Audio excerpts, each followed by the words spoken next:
وأخيرا لقيناها بعد جهد جهيد، حالة نادرة جدا جدا رصدتها الرادارات التابعة إلي اللي مشغلتها الصبح وأنا عم بتطلع بعيون الناس وكلهم مهمومين وزعلانين. هالحالة النادرة هي مثل ما نكون شايفين شوفير مبسوط داخل سيارته.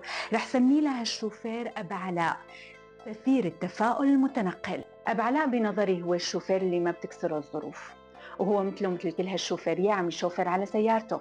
بيبدأ كل يوم نهار الصبح بكاسة شاي بعد التوكل على الله ودراسة قوانين الجاذبية اللي بيحتاجها ليحتفظ بشاياته جوا كاساته، وهو عم يتجاوز شي 100 مطب وحفرة بطرقاته.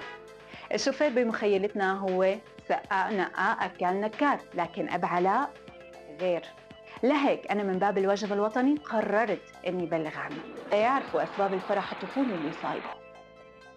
أما أنا ليش مستغربة؟ سألتوني.